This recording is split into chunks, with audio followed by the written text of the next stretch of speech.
and welcome to The Best of the Nest, a program produced by the television production students of Armstrong High School that takes a look at things that the students' point of view. I'm Bretland Johns of AHS-TV, and today we're taking a look at the COVID effects on students of 2020 and school spirit.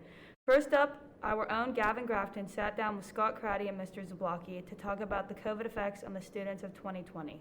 Let's take a look. Hello, I'm Gavin Grafton of AHS-TV. Today I'm joined by Scott Craddy and Mr. Zablocki to talk about how COVID-19 affected the 2020 school year. Would you please tell us a little bit more about yourself and for our viewers? Oh, thank you, Scott. My name is David Zablocki. I'm a guidance counselor here at Armstrong High School.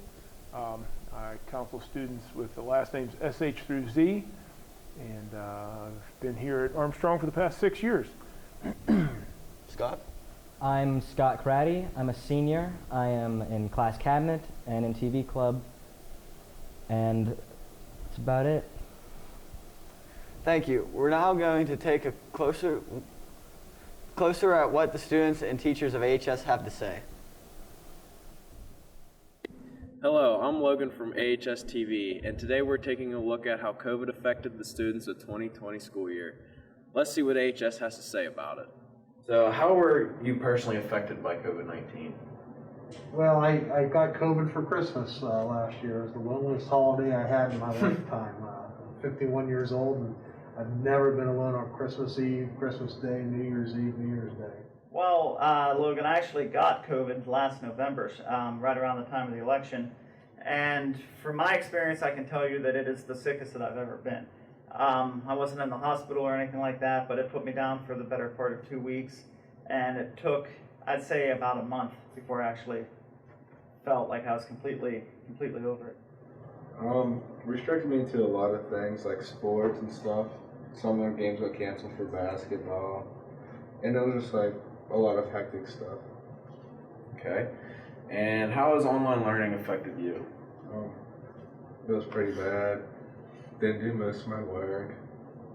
It didn't go so well. How we reacted as a school, I think that group of teachers, we kept getting groups of people together. We were doing Google Meets ourselves, trying to figure out the best way to try to keep educating everybody, not knowing who was fully connected, who had internet access, and if nothing else. I learned in our community that we are still very rural. While we have a lot of benefits, we still have pockets of this county that don't have internet access. We have pockets of this county that I jokingly say we have to pump sunshine into because we can't even get a cell signal to them, so we couldn't even give them a cell phone to serve as an access point or a hotspot. So it opened up my eyes to a lot of different things about online learning, and it opened up my eyes to how best to help teachers learn how to teach using online resources. My personal philosophy is that you kids don't necessarily opt for cyber school. So I think it's kind of unfair for us to expect you to be a cyber student if that's not what you're accustomed to. So for me, my main goal with the online classes, and TV production might not be the best example because it's a hands-on kind of lab situation, but my personal goal in like English is to not lose any ground. We handled about as good, the best that we could. I think our students, for the most part, responded. I think the ones that wanted to continue to learn did continue to learn. Well, there you have it, folks. Straight from the Hawk's beak. Back to you in the studio.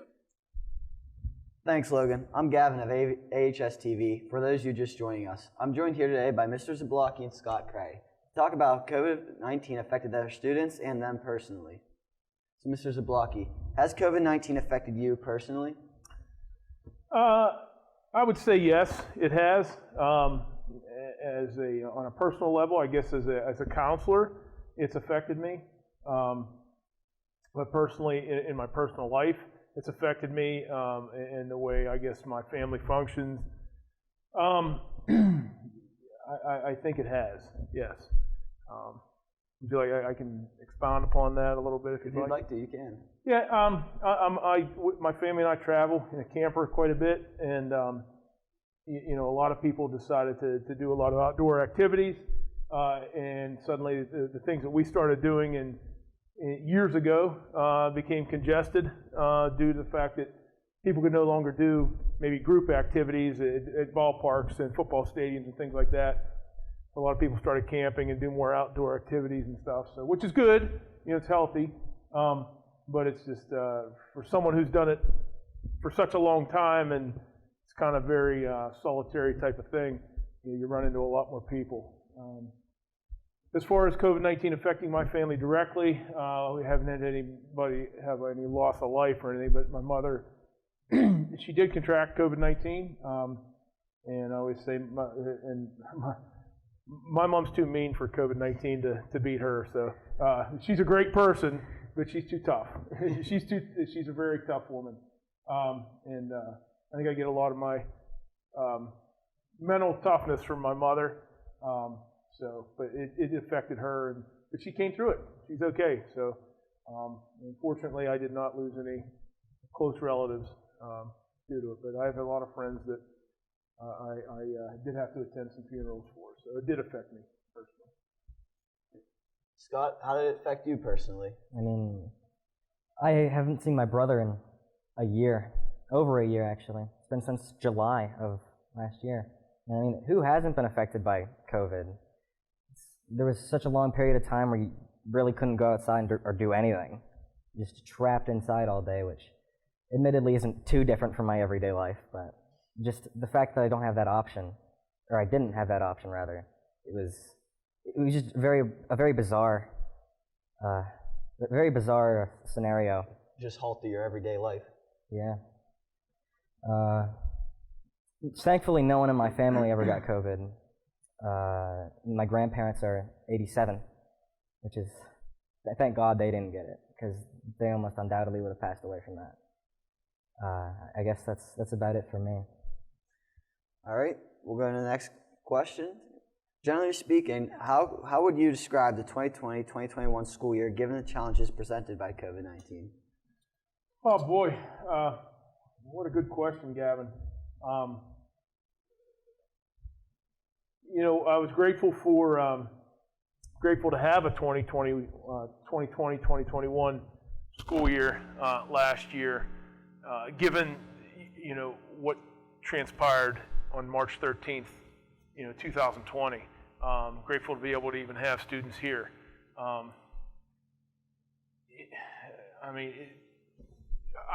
don't even know how to describe the year. They were so, it's my 22nd year last year, and it was difficult. It was difficult. I'm a people person. I like talking with people. I like associating with people, and it's almost as though COVID-19 prohibits conversation. It prohibits forming connections. It's to me, it's vital to form a connection with someone as a guidance counselor. And it was prohibited by COVID-19, and to be able to not see kids walking down the hall with smiling faces, it bothers me. It bothered me tremendously because it's a difficult thing. And last year was difficult. I think we made the best of it. We got our graduates graduated. They've moved on to college. It was a very difficult year, to say the least. And Scott, how was last year affected from 2021 for you? Last year was just such a bizarre and surreal year. It felt like a fever dream. It felt so dragging, but at the same time, I feel like I don't remember anything from that year because nothing happened. Nothing happened at all, and it's just a very strange set of circumstances, and it was such a strange time period that thankfully we do seem to be moving away from, because last year, admittedly, was not good for really anyone. All right. In your view, what was the single biggest challenge or inconvenience that you had to overcome last year? Oh, Gavin, I think what I just mentioned earlier, not being able to form the relationships with kids the way that I normally would, not being able to maybe watch kids perform at the band concerts or the chorus concerts or some of these things. It just seems like we were limited to a relationship building, and I think that was the biggest challenge in my opinion, was being able to develop those relationships. Especially as a guidance counselor, you want your kids to feel safe with you, to feel connected. Absolutely, absolutely. Hard. Or just at least understand who I am. And the more you get to talk to someone, the more you get to know someone, you can see whenever they're upset because they're disappointed in you, or upset because they're not happy with what you've done, or happy for you whenever you do present them with something, or sad with you because maybe something that they're going through, and that was a struggle in the whole counseling department last year. I can tell you that.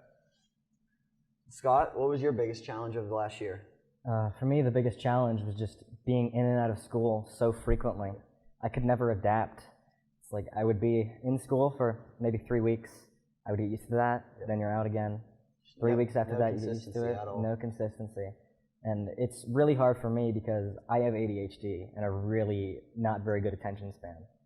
So for me, it was hard to just even do my work at home. Struggled to get a single assignment done. I nearly failed 3 classes last year. I've never gotten anywhere close to failing a class before that. And it was just such a terrible process. Well, that's all for this segment of Best of the Nest. I'd like to thank Mr. Zablocki and Scott Craddy for this episode. Thanks, Gavin. We're going to take a short break, and we'll be back with more AHS-TV's Best of the Nest. Students in communications media at Indiana University of Pennsylvania can focus on a variety of areas, including media promotions. Our promotion students learn their skills by working in a hands-on environment, gaining real-world experience. They learn how to use media to promote, produce, and manage events, and how media organizations operate. They create promotional campaigns and help clients pitch their services, products, and events. With excellent classes led by experienced teachers, the Communications Media Department at IUP is perfect for students interested in media promotions. Hello from AHS-TV. I'm Mason Conroy, and I'm here to talk with Noah Shuttleworth about how our fantasy football teams have been going. So, going into Week 7, how's your team look? Oh, we're doing okay. We're 3-3 now. Had a big win yesterday. And me and the other people in my division are kind of in the same boat, so that's anybody's division right now. So we are in the same league, and I was looking through the games last night, and I seen that you were down 15 points with one player to play. That's right. I had AJ Brown left to play in my second wide receiver position, and I needed him to get me 14 points for the win, and he didn't do anything getting into the second half, so I just went to bed thinking I'm gonna lose anyway. Yeah, thinking you already lost. Just go to bed anyways, and I woke up and he ended up putting 16 points up, so I won by 2. Nice. What's your record so far? Oh, we're 3-3. Like I said, division's up for grabs, so. Nice. Adam returns in your division, and he's 6-0, so it's gonna be tough to pass him up. His team's great. I don't know how he picked the players that he did when he did, but he made all the right picks and just drafted really well. Yeah, no, paying off for him. So, how you made any trades so far? I have. I made a couple big trades. I traded away my number 1 receiver, and I got 2 pretty decent receivers for them. And then I traded my 2 starting running backs, and I ended up getting Dalvin Cook out of it. So. Now, I have 2 great running backs. Now I got Austin Eckler and Dalvin Cook, so, when they perform, they perform. Yep, so I traded that actually. I was in that trade with the number 1 receiver. Right. Tyreek Hill is a real big name, but I had a high price for him. Right. I had to pay, 2 wide receiver 1s for a very, very good wide receiver. Yeah. So do you regret any of your trades, or? Honestly, sometimes not. Like I said, when Dalvin Cook and my 2 running backs, when they perform, I think that I have the best 2 running backs in the league, but other times when they don't perform, I wish I had my other 2 guys, because then I had a flex position too, but, it is what it is. It already happened, so. Yeah. So do you think you have a shot to win it all? Honestly, I have no clue right now. I feel like it's too early. Adam's team, like you said, is really good, so, whoever can upset him, that'd be a pretty big deal for not just my division, but the whole league, honestly. All right, so let's talk about Zach Wolf's team. He's 1-4, but he's a really good team. What do you think about that? He does have a really great team. He has, two great running backs. He made all the right picks as well in his draft.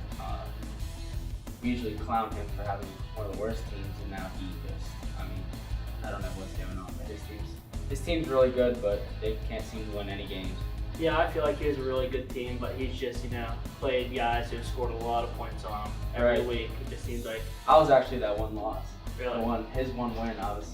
You're his only win. I'm his only win. Oh, so. That's not good. No, it's not, but I didn't have one of our running backs. So that's my excuse for it. So why do you do fantasy football? Honestly, I do it for fun. I do it every year. I love football. And I just think it's fun to get together with my friends and do drafts and stuff. I just think it's a lot of fun. And to put money in, it gets a little bit competitive, and I'm a competitive person, so yeah, it's pretty fun. Yeah. So I really like doing fantasy football too. Me and you, we go with our friends' houses, we draft our players. I think it's a really good time watching preseason NFL. It's a good time. So how much money have you put into fantasy this year? This year I spent around $90, but there are 3 different leagues.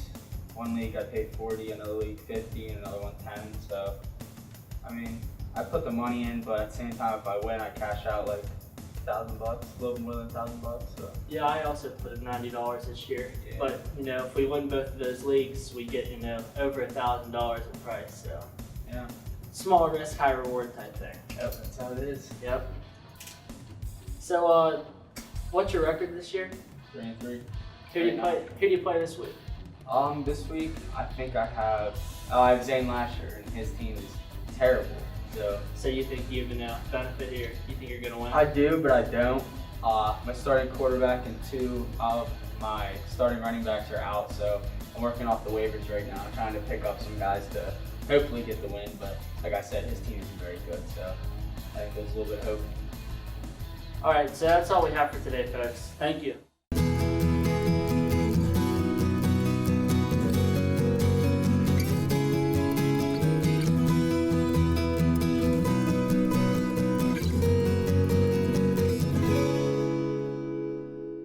And we're back with more of AHS-TV's Best of the Nest. Next, we'll be taking a look at school spirit. Hello, I'm Nolan Hellman of AHS-TV. Today, I'm joined by Aubrey Burns and Gavin Grafton to talk about school spirit in our student section. Would you please tell us a bit about yourself? So I'm Gavin. I play hockey. I like to golf a little bit, and I'm making it this year. Try to make it a fun year for myself. I'm Aubrey Burns, and I also play basketball, and I really wanted to enjoy my senior year and spread school spirit. Thank you, guys.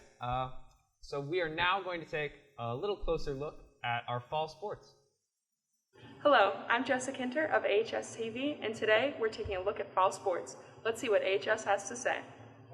So can you tell me your name and what fall sport you play? My name is Evan Bryson. I play ice hockey. My name is John Yancey, and I play hockey. So what are your thoughts on how your team did on this past tournament that you just had? No team really could compete, so I don't know how the normal season's going to go. But we were playing single A teams compared to double A and triple. I thought we performed really well and, beat up on Butler, so that's always good. So what are your predictions then for your upcoming season? I think we should win the majority of them. Franklin Regional will be tough, but our team this year definitely has potential for a Penn's Cup run. I think we should win our section and hopefully win a couple playoff games at least. And do you have any favorite memories so far? Yeah, that Butler championship was definitely one of them. And then going down to Chicago for the CCM invite is definitely one of my favorite memories. Just last year, really, during the Baldwin game when we started brawl. That was pretty good.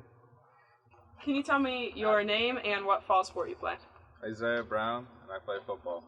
I'm Cade Nolson, and I play football. So how do you think your team is doing so far this season? I think we're doing pretty well. I feel like we could go 8-2. I think we're doing really well. It seems like all the hard work and time that we put in the off season is really paying off. and we have a chance to make history this year. And what are your thoughts on football potentially making the playoffs? Excited. I don't really have anything else to say. I think right now we're in a really good spot to make playoffs. If we win out, we'll get a home playoff game, which is always really exciting, and a chance to get our first playoff win in school history. And do you have a favorite memory so far? Not really. Just destroying kids because they suck. I think just being around my friends every day. I don't really have a specific memory, but it's just like the Friday nights that you experience every week is something you can't really get back after high school, and you just have to live up the times that you have. Well, there you have it, folks. Straight from the Hawks beat. Back to you in the studio. Thanks, Jessa. I'm Nolan Hallman of AHS-TV, for those of you just joining us. And today I am joined by Aubrey Burns and Gavin Grafton to talk about some school spirit. So, starting off questions, what role do you two play in kind of fostering our school spirit?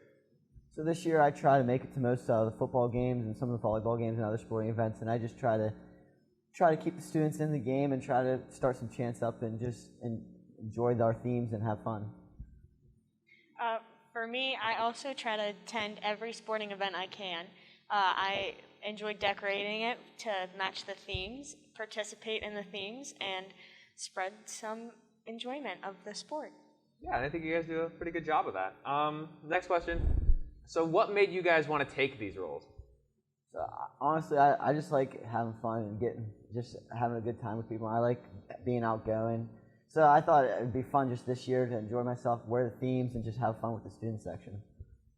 For me, I love being loud and being energetic, so I really thought this would be a role that I wanted to take on along with Gavin, and we enjoy it as much as we do.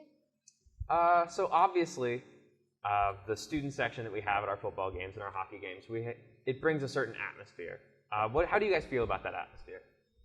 So I can definitely comment about the hockey games. It's definitely it's intimidating I've done it walking into a different person's rink, and they have a whole student section there. It's intimidating. So definitely when we have 80 plus kids at a student section, it's rowdy and it can get in the other team's head quick. So it's a very good atmosphere to play in. It brings a lot of energy.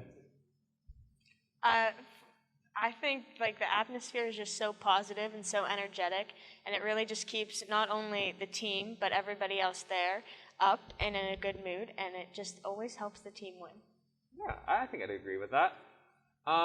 So what's your guys' favorite part? You guys are the heads of the Armstrong student section. What's your guys' favorite part about it? I like the themes because I like looking like an idiot, so I really enjoy that. I definitely like getting loud and chanting. That would definitely have to be my favorite part. I enjoy the games a lot. I also enjoy dressing up and going with the themes, but I also think mine and a lot of other people's favorite part is our third quarter roller coaster that we do for the football games and volleyball games.